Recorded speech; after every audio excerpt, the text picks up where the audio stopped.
David Dave का coup de pilon, cops दे pillow या देह और क्रोध बना शब्द, फ्रांसीसी से अनुवादित। डेविड डेव 1927 से 1960 का कार्य जितना संक्षिप्त उतना ही प्रखर।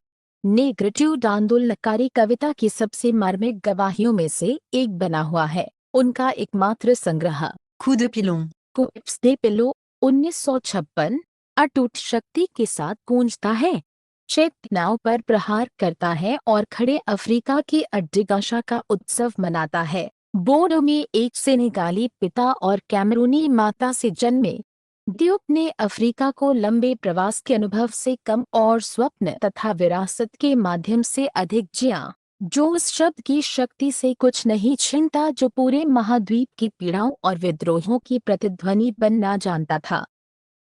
विद्रोह की कविता।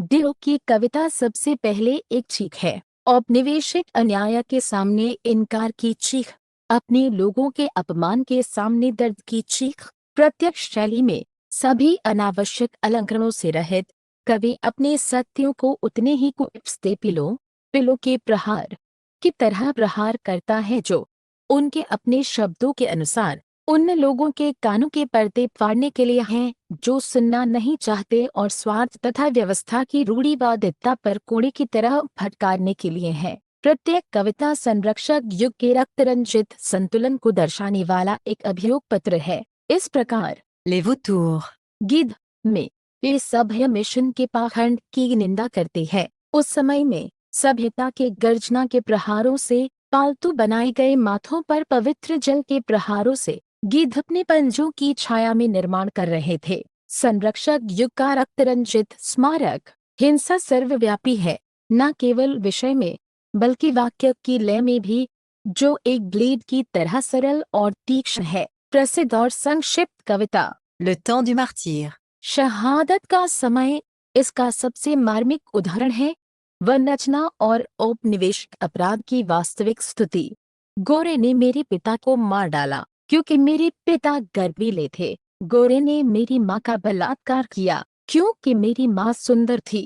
ये निर्भीक पंक्तियाँ पाठ को उसकी प्रहारक शक्ति देते हुए कुछ आलोचकों को भ्रमित कर सकती थीं। सना कामारा इसमें उदाहरण के लिए एक शैली की सरलता देखते हैं जो गरीबी की सीमा को छूती है। भले ही कवि घटनाओं की विडंबना से हमें मोहित करने का प्रयास करता हो, फिर भी निस्संदेह इसी साधनों की मितव्ययिता में, कृत्रिमता के इस इनकार में प्रस्ताव की क्रूरता अपने चरमोत्कर्ष पर पहुंचती है। शब्द के हृदय में अफ्रीका। यदि विद्रोह उनके लेखन का इंजन है तो अफ्रीका इसकी आत्मा है। वह वो मातृभूमि है जो आदर्शीकृत है, पुरानी यादों और स्वप्न के प्रिजन के माध्यम से देखी गई। लेफट दो रूबलाई को तातयोन्मारक Afrique, अफ्रीका।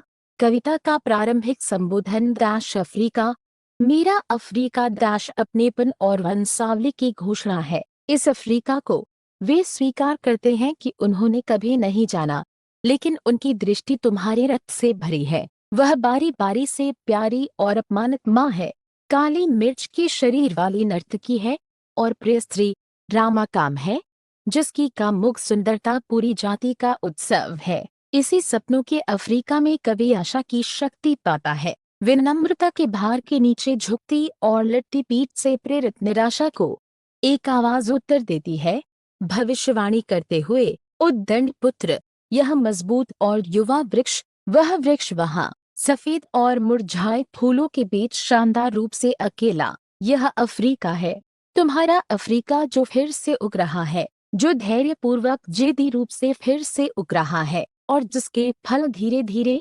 स्वतंत्रता का कड़वा स्वाद रखते हैं। एक आंदोलनकारी मानवतावाद। डियूक के कार्य को एक नस्लवाद विरोधी नस्लवाद तक सीमित करना, सार्त्र के वाक्यांश को उधार लेते हुए इसकी सार्वभौमिक पहुंच को गलत समझना होगा। यदि काले व्यक्ति के उत्पीड़न की निंदा प्रस्थान बिंदु है, तो डियूक का संघर्ष पृथ्वी के सभी शापितों को गले लगाता है। उनकी कविता एक कोलाहल है जो अफ्रीका से अमेरिका तक उठता है और उनकी एकजुटता स्वेज के डॉकर और हनोई के कुली चावल के खेत में लेटे वियतनामी और अटलांटा के लिंच किए गए भाई कांगो के कैदी तक फैली है। पीड़ा और संघर्ष में यह भाईचारा एक गहन मानवतावाद का चिन्ह है। कवि केवल शाप देने से संतुष्ट नहीं है, वह सामूहिक कार्रवाई का आह्वान करता है। Défi à la force. शक्ति को चुनौती के अंतिम आदेश द्वारा मूर्त रूप दिए गए सर्वसम्मत इनकार का, उठो और चिल्लाओ नहीं, क्योंकि अंततः शब्द की हिंसा से परे। डेविड डेओ का गीत केवल प्रेम द्वारा निर्देशित है, एक मुक्त अफ्रीका का प्रेम, एक सुलझी हुई मानवता के भीतर। डेविड डेओ का कार्य एक दुखद मृत्यु द्वारा पूर्ण विकास में काटा गया, जिसने हमें उनकी आने वाली पांडुलिपियों से वंचित कर दिया, एक जलती हुई सामयिकता बनाए रखता है। लियोपोल्ड सेदार सिंह घोर, उनके पूर्व शिक्षक, आशा करते थे कि उम्र के साथ कवि मानवीय होता जाएगा। हम पुष्टि कर सकते हैं कि यह मानवतावाद पहले से ही उनके विद्रोह के केंद्र में था। Coup de pilon. कुप्स दे पिलो एक आवश्यक पाठ बना हुआ है।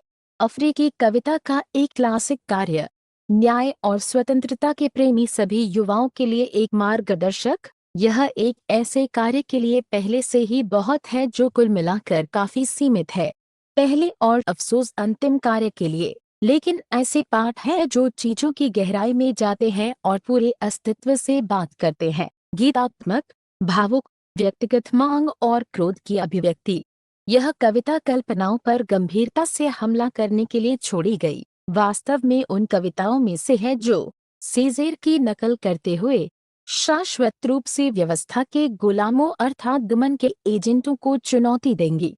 उनमें से जो हमेशा जीदी तरीके से याद दिलाएंगी कि मनुष्य का काम अभी शुरू हुआ है, कि खुशी हमेशा जीतनी है, अधिक सुंदर और अधिक मजबूत।